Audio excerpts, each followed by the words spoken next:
అందరు మంచిగున్నారా Nulla Eeshwarappa homeo clinic సమర్పించు ధూమ్దా ముచ్చట మరి అలా ధూమ్దా ముచ్చట్లు షురు ఉన్నారులా 6 గ్యారెంటీల మోసం ఎట్లయిందో అందరికీ సమజైంది కాదు.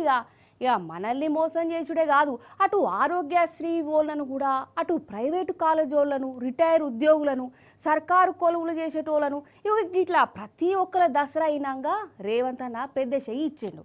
ఆఖరకు బతుకమ్మ చీరలు కూడా ఇయ్యలే. ఇచ్చిండా? రాలే కదా. అసలు సారేమో దగ్గర 3 లక్షల కోట్ల రూపాయల బాకీ పట్టుకొచ్చిండు. మరి తెచ్చిన బాకీ ఎటు పోయింది? జనాలు ఎందుకు రోడ్ల మీద పడుతురు? అసలు ఈ కథ ఏంది, ఈ కార్ఖానేంది పారి అరుచుకుందాం. అగో ఆడ ప్రైవేట్ కాలేజ్ వాళ్ళు కూడా ఏదో మీటింగ్ కూడా పెట్టినట్టున్నారు కదా. ఆ కథ ఏందో అరుచుకుందాం రాని మనం కూడా. వీళ్ళు ప్రైవేట్ కాలేజీల ఓనర్లు ఇప్పుడు సమ్మెతో పట్టిరు. సర్కారు పిల్లల ఫీజులు వీళ్ళు కూడా కట్టాలి కదా. గదే ఫీజు రియంబర్స్మెంట్ అని కట్టాలి కదా. వాళ్ళు అడగంగా దసరా నాటికి అన్ని ఇత్తం అని అన్నారట. కానీ ఈ పండగ సాక్షిగా మన రేవంత్ అన్న ప్రభుత్వం వీళ్ళను నిలువూత దోకా చేసిందట. 1200 కోట్ల రూపాయలకు 200 కోట్ల రూపాయల విడుదల చేసిందట. అంటే సగంలో సగం అన్నట్టు. ఈ సగం ఏ మూలకు సరిపోతుంది? అందుకే ఈ ప్రైవేటు కాలేజోళ్ళు సర్కారు మీద జంగు చేసిర్రు.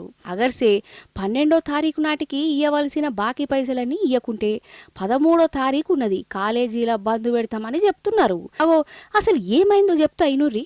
ఎప్పుడు కూడా వాళ్ళు దాటవేత ధోరణినే ప్రవర్తించారు. ఎప్పుడైనా కూడా మేము వెళ్ళి సీరియస్గా వెళ్తే మా దగ్గరికి సీఎం గారి ఆఫీస్ నుంచి కాంకరెన్స్ అనేది రాలేదు. సో సీఎం గారి ఆఫీస్ కనుక క్లారిటీ ఇస్తే మేమంతా మీ అమౌంట్ రిలీజ్ చేయడానికి గత 15 రోజుల నుంచి వెయిట్ చేస్తున్నామని చెప్పేసి విద్యారంగానికి ఇవ్వవలసినటువంటి డబ్బులు, విద్యార్థులకు ఇవ్వవలసినటువంటి డబ్బులను చాలా డిలే చేసుకుంటూ వచ్చారు. పట్టి విక్రమార్క గారు డిప్యూటీ చీఫ్ మినిస్టర్ గారు పత్రిక మీ అందరి ముఖంగా ప్రామిస్ చేసి 21, 22 తారీఖు లోపల మేము 600 కోట్ల రూపాయలు ఇస్తామని, మిగతా 600 కోట్ల రూపాయలు దీపావళికి ఇస్తామని మీ అందరి ముఖంగా మాకు ప్రామిస్ చేశారు. అటువంటి ప్రామిస్ విషయం మేము తిరిగి వెళ్ళని రోజు లేదు. మాకు 10,000 కోట్ల రూపాయలు రావాలి. ఈరోజు ప్రభుత్వము 600 కోట్ల రూపాయలు ఇస్తుంది. 600 కోట్ల రూపాయలలో ప్రభుత్వం 200 కోట్లు ఇచ్చేసి మేము స్కాలర్షిప్ ఇచ్చినాము అని చెప్పేసి ఏదైతే చెప్తుందో అదంతా అబద్ధం. 1 కోటి రూపాయలకు ఏదైతే డ్యూస్ ఉన్న కళాశాలకు ఈరోజు వచ్చేసి 1,00,000 రూపాయలు 2 లక్షల రూపాయలే వచ్చాయి. సో ఇటువంటి దీన పరిస్థితి ఈరోజు కళాశాలకు ఉండడం అనేది చాలా శోచనీయం. అదన్నట్టు ముచ్చట. మరి ఇది అన్యాయమా కాదా? ఆఖరికి పండగ పూట కూడా మోసం చేసిందా లేదా సర్కారు? కథకున వారెద్దు. కానీ వీళ్ళకనే కాదు, ఆరోగ్యశ్రీ పైసలు కూడా ఇవ్వాలి. ఆరోగ్యశ్రీ వాళ్ళు కూడా సమ్మెకు పోయిరట. ఇప్పటి మందం అయితే సంజాయించుడు కానీ ప్రైవేటు దవాఖానాల ఆరోగ్యశ్రీ మీద వైద్యం మాత్రం నడుస్తలేదంట. ఇప్పుడు ఇదొక మోసం. ఇక సర్కారు నౌకర్లు చేసేటోళ్లకు ఇతనన పెన్షన్ పైసలు కూడా ఎగ్గొట్టే ఉపాయం నడుస్తాందట. 5,500 కోట్ల రూపాయలను కూడా మాయం చేసిరట వాళ్ళకి ఇయ్యకుండా. ఇది సాలదని కాంట్రాక్టు కొలువులు చేసేటోళ్లకు జీతాలు ఎగ్గొట్టింది. వాళ్ళకు 6 నెలల సంధి జీతాలే లేవు. పాపం కదా, ఇల్లెట్లా గడుతుంది అనుకుంటారు. మరి ఈ సర్కారోళ్ళు, అంగన్వాడోళ్ళు, ఆశా వర్కర్లు రోడ్డు మీదకొచ్చినా రేవంత్ అన్న వాళ్ళ గోస ఇన్నట్టు మాత్రం కొడతలేదు. కంసే కం ఆడపడుచులకు బతుకమ్మ చీరలు కూడా ఇయ్యలే. ఎంత అద్మానం ఇది! ఓదిక్కు రేవంత్ సారేమో గద్దకెక్కి 22 నెలలాయే 2,80,000 కోట్ల రూపాయలు అప్పు పుట్టుకొచ్చిందట. మరి పుట్టుకొచ్చిన ఈ అప్పు పైసలు ఏం చేసింది? వీటికి లెక్కపత్రం ఏది? ఎవరికి పెట్టిరు? దేనికి పెట్టిరు? అసలు ఆ 2,80,000 కోట్లు ఎటుపోయినాయి? ఏమైనాయి? గిదే ఎవ్వరికి అర్థమైతలేదు. ఒక పని చేసింది లేదు, ఒక ఇటుక పెట్టింది లేదు. తెచ్చిన అప్పుల పైసలు ఏమిటికి అక్కడికి రానట్ట ఉన్నది కదా. అసలు సర్కారు ఉన్నట్టా లేనట్టా? అగర్సే ఉంటే గింతమంది రోడ్ల మీదకెందుకు అత్తరు?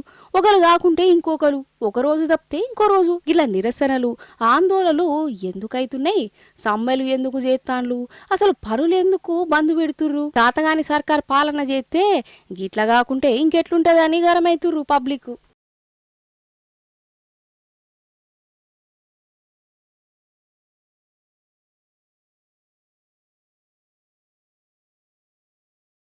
అన్నట్టు చెప్పుడు మర్చిన మీకు చిన్న కోమటిరెడ్డి సార్ ఎరికనే కదా నల్లా? అయ్యో గాయననే కోమటిరెడ్డి వెంకటరెడ్డి తమ్ముడు రాజగోపాల్ రెడ్డి సార్కు మంత్రి పదవి రాలే కదా. కొన్నొద్దుల సంధి రేవంత్ సార్ మీద నారాజుగానే ఉన్నాడు. ఏడ సందు దొరికితే సీఎం సార్ను కడిగి వాడేస్తూనే ఉన్నాడు కదా. అయితే మన రాజగోపాల్ రెడ్డి సారు మంత్రి అయిండు కాదు, అరే అవంటే పరేషాన్ అనిపిస్తున్నదట. మరి ఈయనను మంత్రిని చేసింది ఎవరు, ఎట్లెట్లా మంత్రి అయిండు చూద్దామా. ఎహే అగో స్తంభం మీద జెండా రెపరెపలాడుతాంది గాలికి. ఆ జెండాలో ఉన్న బొమ్మ ఎవరిదో ఏర్పాటు చేసిరా, చిన్న కోమటిరెడ్డి సారదే. ఏమని రాసున్నది చదువురి? ఆ ఊరి నేనే చదువుతా. మంత్రి రాజన్న. ఇడే రాజన్న అంటే రాజగోపాల్ రెడ్డి సారే. అంటే సారు మంత్రి అయిపోయిండా అనుల్లా? ఊసిని గట్లెట్లా సప్పులు లేదు సరిలేదు. రేవంత్ అన్నను 4 జోకంగానే మంత్రిని చేసిండా అనుకునేరు. అసలు ముచ్చట నేను చెప్తా. మునుగోడు నియోజకవర్గం షుండూర్లా మన రాజగోపాల్ రెడ్డి సార్ అభిమానులు ఇట్లా జెండాలు పెట్టిర్రు అన్నట్టు. ఇక చిన్న కోమటిరెడ్డి సార్కు మంత్రి కావాలని బాగా కాయిసున్నది కదా. మంత్రి పదవి ఇస్తేనే ఇత్తలేడట. రేవంత్ సార్ మీద కూడా మస్తు తాపకోసారి గరం అయితేనే ఉన్నాడు. మనం కూడా చూసినాం విన్నాం. రేవంత్ వేస్ట్ అని కూడా అన్నాడు. ఇక చిన్న కోమటిరెడ్డి సారు గింతగానం మంత్రి పదవి కోసం తల్లాడినా రేవంత్ దేక్తలేడాయే. వీళ్ళ అన్న పెద్ద కోమటిరెడ్డి కూడా అంజాను కొడుతున్నాడట. అందుకే మన చిన్న కోమటిరెడ్డిని ఎవరో మంత్రులు చేసుడేంది, మనకు మనమే ఇచ్చుకుంటామని అనుకోవచ్చు ఈయన అభిమానులు. మంత్రి అనే ఫిక్స్ అయిపోయిర్రు. పేరు ముందు మంత్రి అని రాసి మంత్రి రాజన్న జిందాబాద్ మేమే మీకన్నా అనుకుంటా ఇగో గిట్లా జెండాలు బ్యానర్లు కట్టి మురిసిపోతున్నారులా. మొత్తానికి సర్కార్ల మంత్రి పదవి రాకున్నా స్తంభం మీది కన్నా మంత్రిగా ఎక్కిండు పటు అని కొందరు దిల్కుష్ అవుతున్నారట సార్ అభిమానులు. అదనట్టు ముచ్చట.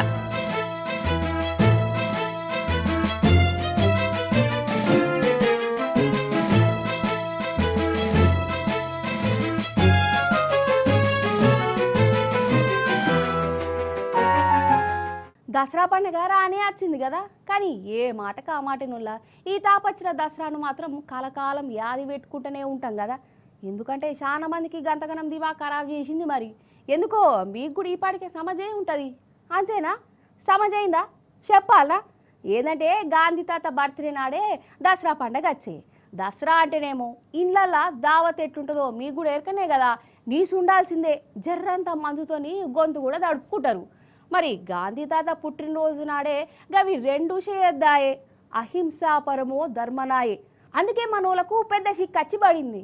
అందుకే దసరా ఎట్లా చేసుకుంటుర్రో ఎరికేనా పారి మనం చూద్దాం గాని. ఇక అంతే కదా మరి. దసరా అంటే దావత్ ధూమ్ధామ్ ఉండవలసిందే. ఇంట్లో నీసు ఉండవలసిందేనా.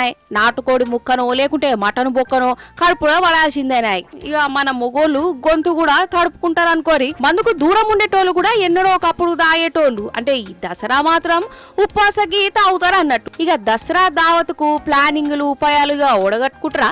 కానీ గాంధీ జయంతి నాడే దసరా వచ్చే. గాంధీ తాత జయంతేనాయ్.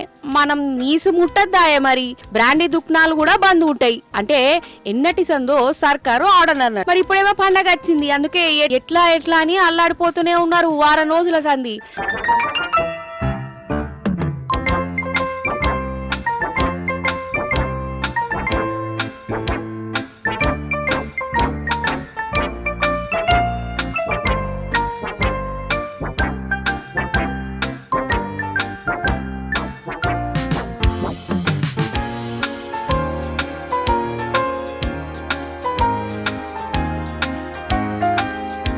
అందుకే దసరాను ఒక రోజు ముందే చేసుకుంటారు చాలా మంది.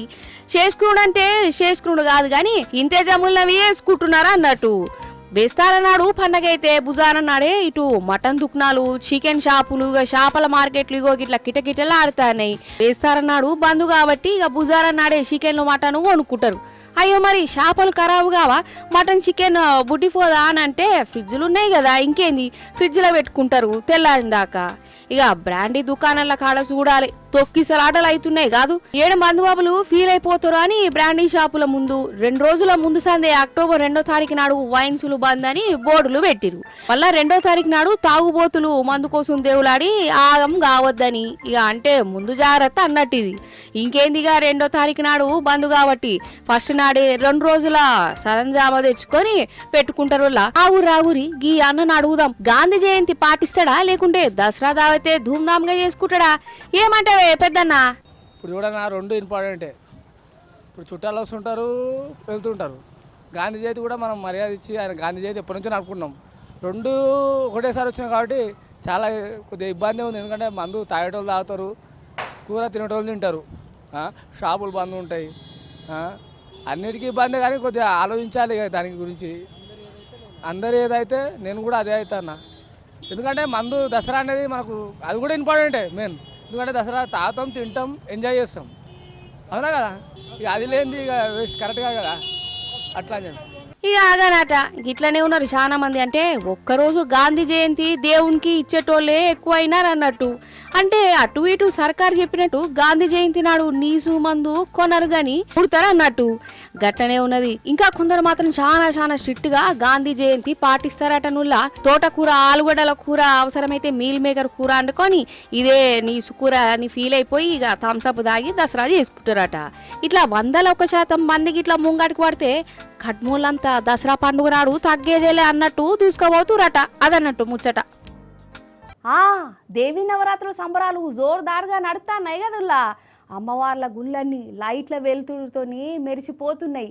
రోజుకొక అవతారంలా అమ్మవారు దర్శనం ఇస్తూనే ఉన్నారు.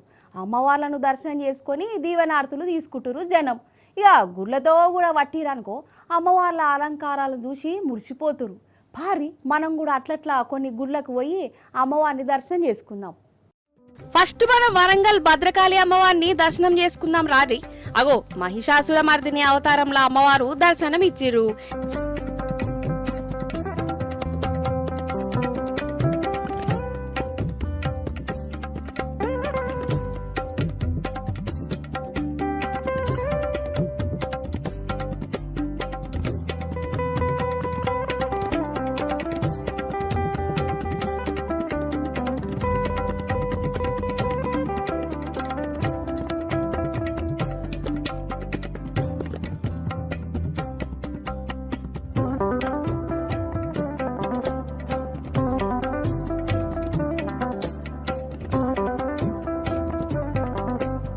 ఇట్లా ఊరు వాడ అమ్మవార్ల మండపాలతో కిటకిటలు ఆడుతున్నాయోళ్ళ దినం తీర్ల అలంకారాలు చేసి అమ్మవార్లకు పూజలు చేస్తున్నారు.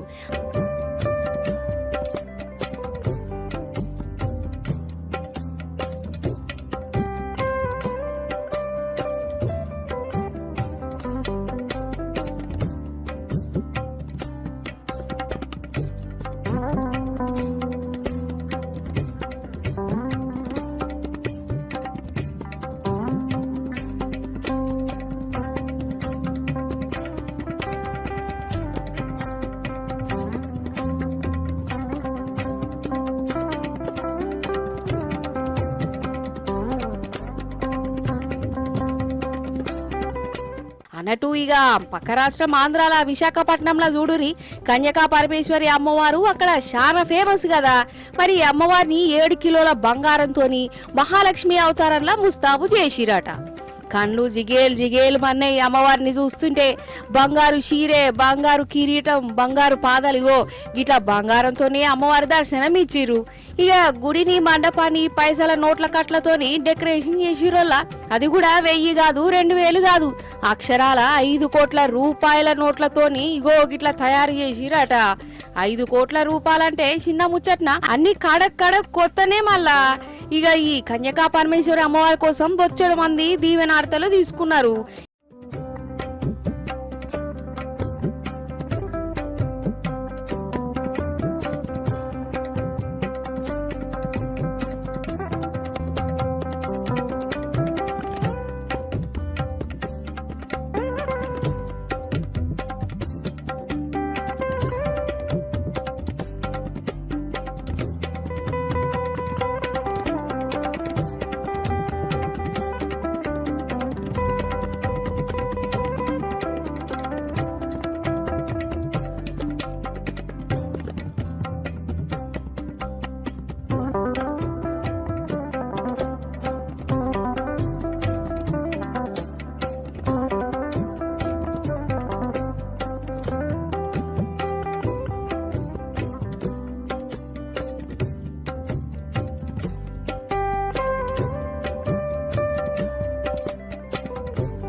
ఇక దసరా అంటే దేవి నవరాత్రులు అంటే అటు మీద బాజు చూడాలల్లా అటుకెళ్ళి అమ్మవాళ్ళని ఏమైనా ముస్తాబు చేస్తారా?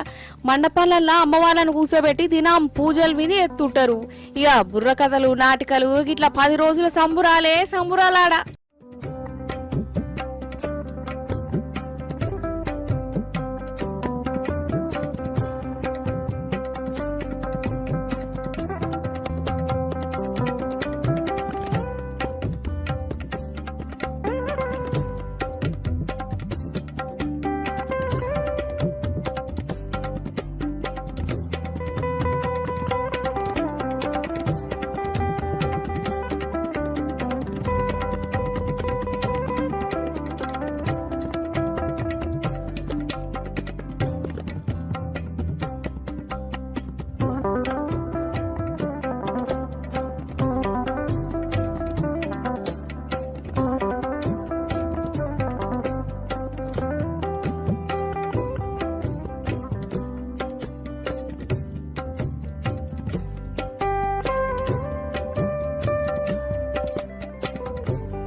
మళ్ళొచ్చే పారి మంచి మంచి ముచ్చట్లు పట్టుకత్తా ఉంటా మరి.